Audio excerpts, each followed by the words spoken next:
సంపాదించి ఆ వడ్డీతో భోంచేయడం కానీ, ఇవన్నీ కలిదోష భోజనము అని అంటారనమాట. ధాన్యాలలో ఇది ఉంటుంది. అటువంటి దోషరహితమైన భోజనం చేయడానికి ఎంత కుదిరితే అంత ప్రయత్నించాలి. అప్పుడే అమ్మవారి యొక్క కృప పరిపూర్ణత్వంగా దాంట్లో వస్తుంది. దాని గురించే భోజనంలో ధాన్యలక్ష్మి గురించి విశేషంగా చెప్తూ కల్మష నాశిని అని అంటారు. కలియుగంలో కలి అనే దోషనాశనం చేసే అమ్మవారి ఈవిడ్ని ప్రార్థిస్తే సాత్విక మార్గంలో ఎలా భోజనాది నియమాల దగ్గర నుంచి అన్ని చోట్ల అమ్మవారు ఉంటుంది అని చెప్పడం.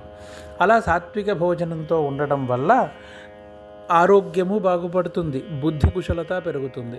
వంటలలో 2 రకాలు, వంట వండేవారు, వడ్డించేవారు. వీరిద్దరి యొక్క మనస్తత్వమే తినేవారికి 20% వస్తుంది. ఇది దాని వైబ్రేషన్ అని మన భాషలో చెప్పుకోవచ్చు. అదొక ఎనర్జీ.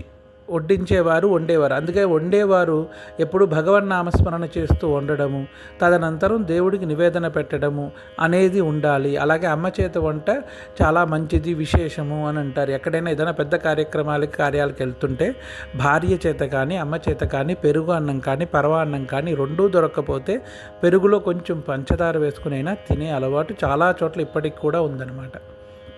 అందుకని కలియుగ నాశనంలో, కలిదోష నాశనంలో భోజనము చాలా ముఖ్య పాత్ర పోషిస్తుంది.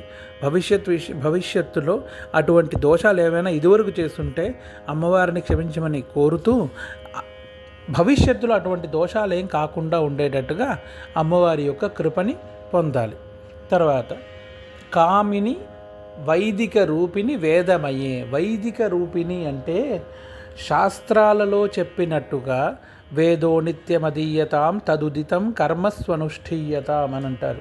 అంటే వేదానుకూలంగా, వేదానుసారంగా, శాస్త్రోక్తంగా చెప్పిన కర్మలు ఏవైతే ఉన్నాయో ఆ కర్మఫలాన్నిచ్చే రూపమైన అమ్మవారే వేదమయే మహాలక్ష్మి అమ్మవారు, ఈ ధాన్యలక్ష్మి అమ్మవారు అని అంటారు. హోమాలలో కూడా హవిస్సు రూపం దగ్గర నుంచి అన్ని వస్తువులు బీజోద్భవం ఏవైతే ఉన్నాయో అవే వేస్తారు, ఘృతం తప్ప.